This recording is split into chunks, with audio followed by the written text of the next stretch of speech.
Oh, yeah, thank you, Ali. That was fantastic. And that's also a good, good lead-in.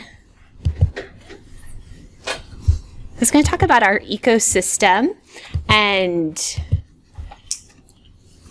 I think I'm going to skip ahead to my section on metrics, just because that seems like such a kind of natural direction to go in from here. And so I'll cover the other material next week, since we definitely won't be finishing. But so this has come up previously in class, this idea of Goodhart's law, that when a measure becomes a target, it ceases to be a good measure. Another framing, and we're about to see several examples of what this means. Another framing of it is Campbell's law, which is the more any quantitative social indicator is used for social decision making, the more subject it will be to corruption pressures, and the more apt it will be to distort and corrupt the social processes it is intended to monitor. And so this is a little bit kind of more specific than Goodhart's law, but covers some of the same cases. And this is a topic that I wrote a blog post about last year, and then ended up kind of extending it into a paper if you want to hear more about this. But this is something that I think is a really kind of fundamental challenge for AI. But optimizing metrics can lead to manipulation, gaming, myopic focus on short-term goals, unexpected negative consequences. And unfortunately, much of AI and machine learning focuses on optimizing a metric, because that's kind of what most techniques are doing, and that's something that we've gotten very, very good at, is optimizing a metric. So one example that we saw back in week 2 of something that can go wrong is measurement bias. And so we talked about a paper then where the researchers wanted to predict who's most likely to have a stroke. And this could be used to prioritize patients at the ER. And they found some really surprising predictive risk factors, such as accidental injury, benign breast lump, colonoscopy, and sinusitis. And it turns out that what they were picking out was just who utilizes healthcare versus who doesn't. And they're kind of people that have high utilization of healthcare, others that have low utilization. And this is a case where we don't actually have data of stroke, which is a region of the brain being denied oxygen from new blood flow. The data we have is a proxy. It's who had symptoms, went to the doctor, received the right test, got the right diagnosis. And there are all sorts of factors that can influence that. Including who has access to healthcare, who can afford their copay, what sort of racial or gender biases might the doctors have, cultural influences, so a lot of different things. So this is one way that metrics can fail. Another really interesting paper from the 2000s, looking at the UK's healthcare system, where they moved to trying to have kind of more metrics. And they found that it's depressing. They had introduced new targets around ER wait times. And this led to people canceling scheduled operations. The hospitals would cancel operations so that they could draft more people into the ER to keep the ER wait time down if it was getting too high. Requiring patients to wait in lines of ambulances outside the hospital, because that didn't count as part of their wait in the ER if they were in an ambulance outside the ER. They turned stretchers into beds by putting them in hallways, because then they could say the person's no longer waiting, they're in a quote bed. They also found a big discrepancy in numbers reported by hospitals versus by patients. So if they surveyed hospitals on how long people were waiting, they were getting different results than if they surveyed patients on how long did you wait. And so this is just kind of one of many examples this report gives of how there were unexpected kind of negative consequences of this push to emphasize numbers more. And this is a mix of, well, I guess actually this is a lot of kind of gaming. I mean, some of the ones about the discrepancies in numbers, some of that can be, I think, unintentional, but people kind of knowing what they need leads them to kind of give answers that will line up with that.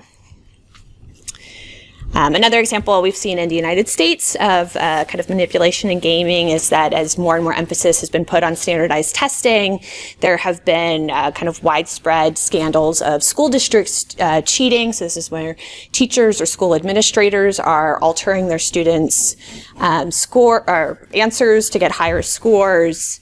And this has happened in a number of states now that kind of testing is so high stakes.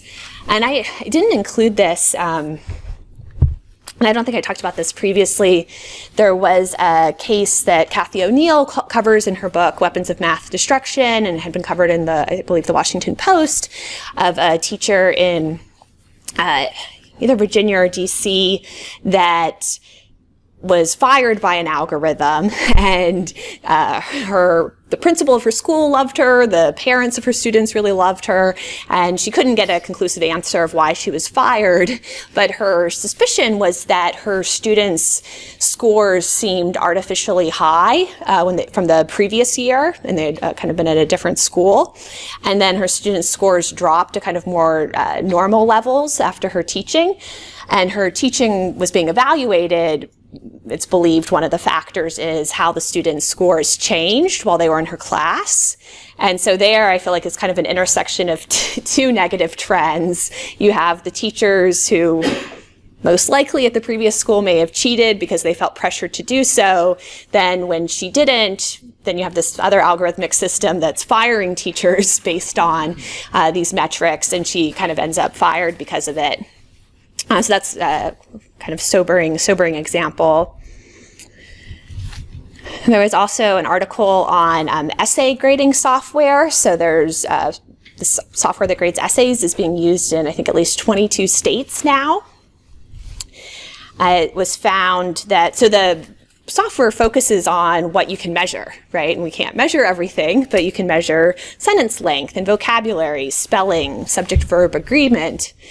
However, you can't measure creativity or novelty or some more kind of abstract qualities that can still be very important in writing. And so there was a computer program that someone created that made gibberish essays with sophisticated words and sophisticated phrasing, and that got good scores. Research found that essays by African American students received lower grades from the computer than from human graders. And essays by students from mainland China received higher scores from the computer than from expert human graders, which caused the researchers to suspect that they may be using chunks of pre-memorized text. So this is kind of, now we're combining what we learned about with bias with kind of this example of overemphasizing metrics. And for me, this kind of really strikes me in that I think of writing as something that has a very intrinsically human quality, and that it's usually humans communicating with humans. But here, to have an example where a computer program can generate a gibberish essay that then will be evaluated by another computer program and receive a high score. But this also, to me, illustrates some of the qualities that we can't quantify and that we can't measure, and that those tend to then not kind of be valued if they can't be measured. This is an article just from the last week about TikTok marketing. And so the image is from Chipotle's hashtag burrito campaign, which was where you got, I think, a half-price burrito if you wore a costume on Halloween. And TikTok said, hey, this had 3.9 billion views. That sounds amazing. That's a ton of views. In contrast, TikTok has only been downloaded 145 million times in the USA. This was a US campaign. So what does this mean for these numbers? And TikTok won't say kind of how it classifies views, but you have a lot of companies put a lot of importance on these metrics, and it's often kind of not clear how they're gathered or even kind of what sense they make in terms of impact, or even how many people actually saw this campaign. And so then people said that it reminded them of when Facebook pivoted to video several years ago, Facebook exaggerated video watch time by as much as 900%, was alleged by one lawsuit. So what happened was Facebook said, we're switching to video, and had these really positive numbers of how much video was being watched. And so many news organizations laid off journalists in response and said, we want to focus more on our digital or on our video arms. And then it turns out that the numbers for video were inflated and misleading. There was also kind of an error in them. And this is something that there was a lawsuit about that Facebook settled for $40 million. Although that was just advertisers bringing suit, so this doesn't even impact all the news agencies and journalists that were impacted, because many of these organizations laid off written journalists because they wanted to put more resources into video. And then when video turned out to not be as effective, then they laid off the video people they had hired. And so it was kind of 2 rounds of layoffs. It captures kind of how much metrics can drive behavior of organizations. So there was an interesting paper on the different failure modes of Goodhart's law, kind of breaking them out into 4 categories.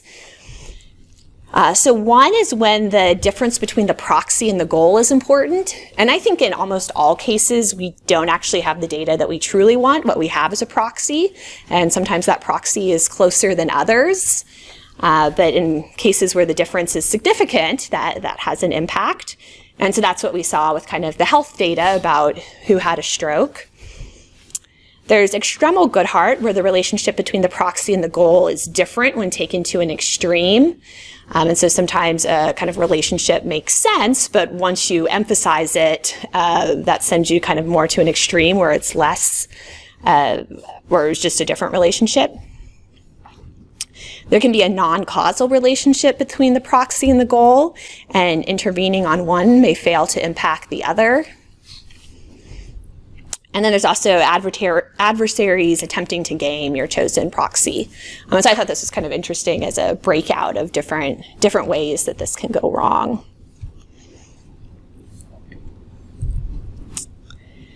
And we've talked previously about YouTube's recommendation system. Guillaume Chazlot has a great post about this, former kind of AI engineer at Google/YouTube.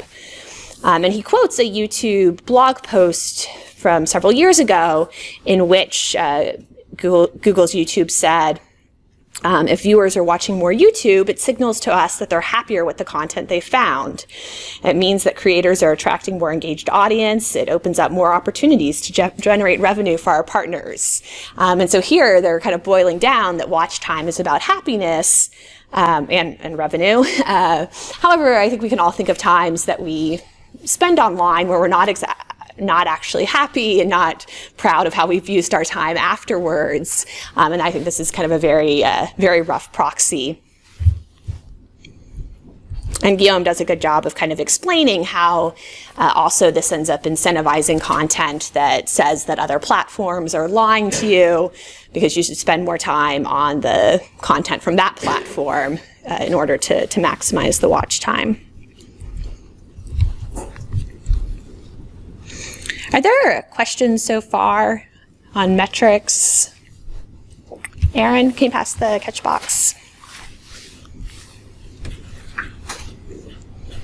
I had a question about TikTok, and if you had opinions about it in relation to China.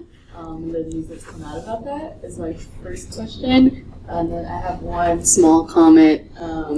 I absolutely love Gary Vaynerchuk, who's an early investor in a lot of social media platforms, and he's actually advocating for removing influencer numbers. He says, bring value to the user, don't think about the number, but it's so hard, because he's basically saying, like, don't be a slave to the algorithm. But in fact, like, it's sort of like a walking contradiction. You're still making money from, like, the content creators and producers that, are sort of the same as the algorithm. It's weird. It's like a two-sided, like, thing that I hear from him. He's promoting TikTok, but I don't know if you had... Yeah, I'll table TikTok. That's something we can discuss on the forums, and I don't feel like I have a kind of informed enough opinion on it. yeah, and this issue of, Instagram removing likes in certain countries. There's still kind of this asymmetry where Instagram is still using that data on its side to promote things, and so then it's impacting people in an opaque way. Although I do also kind of see the impact of, and I can definitely recognize in myself how it influences what I post on various networks, kind of seeing what gets shared and what people respond to. Yeah, and that's probably a good example of what Ali was mentioning of how people perform for algorithms. I definitely think there's a sense in which people, can tailor their content based on what they think the algorithm's going to reward, what they think will get kind of likes or views. And I think that can be very kind of insidious. Like, it's not necessarily a I'm explicitly doing this just for the algorithm, but I think it does kind of influence many of us.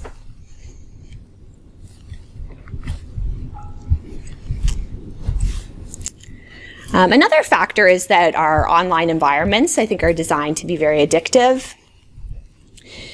The incentives focus on short-term metrics, and the fundamental business models around manipulating people's behavior and monopolizing their time. And I think, kind of what we click like on or what we retweet or share is often used as this proxy of what we like, but it's what we like in a very constrained and designed in a specific way environment. I don't know that it's necessarily, or in fact, I don't think it's getting at kind of like our purest likes. And I always think of kind of the example of reading a long-form journalism article that potentially, is harder to read, but months of research went into that. It's going to help shape my thinking on a topic, and I may be glad, in the future that I read it, versus kind of the short-term impulse of, do I want to read something more catchy and kind of easier to read in the moment. And I think we've gone through this with the food industry and are a little bit further along. Of a lot of junk food is really appealing in the short term if you don't think on a long-term perspective. And then also depending on how your environment's designed, Zeynep Tufekci uses the example of cafeteria that's kind of actively shoving junk food in our faces. We're not even having to reach for it. It's kind of being brought to us. And so whenever we think about kind of using metrics about what people prefer, to remember that we're in this kind of very constrained and short-term focused environment. Hand in the back corner.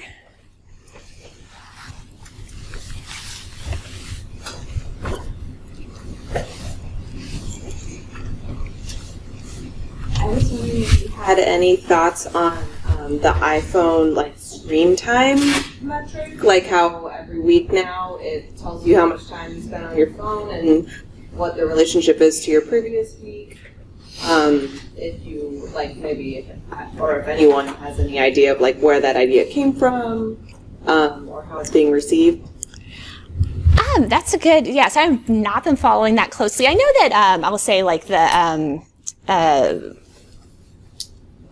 Tristan Harris's Time Well Spent, and I'm totally blanking on the name of it, Center for Humane Technology, has promoted a lot of those kind of design fixes of kind of what can we change about design to help people. And so that includes things of, like tracking how long you're spending, or sending a reminder like, hey, you've been on Twitter for a half hour. Is this how you want to spend your time right now? Another one I know is using black and white screen, which was already an accessibility feature, but using that to kind of make your tech less stimulating or appealing. I think there's value to those efforts. I don't think they get at the fundamental business model, and so if the business model is still around advertising and kind of time spent, I don't think that's fully going to solve the problem, but I do think that there is some benefit to, kind of thinking about that design. But it's important to kind of connect that the design didn't come out of nowhere. It's very much tied to the business model. And if the underlying business model doesn't change, I don't know how much, I think there are limits to kind of what design changes can do. Oh, and then, okay, we're at 8 o'clock. So we'll pick back up here and finish our ecosystem next time. So also we'll kind of talk about what are some of the forces that are kind of acting on entrepreneurs and companies in tech to kind of understand kind of these broader systems that influence us. But I will see you back next week for our last class.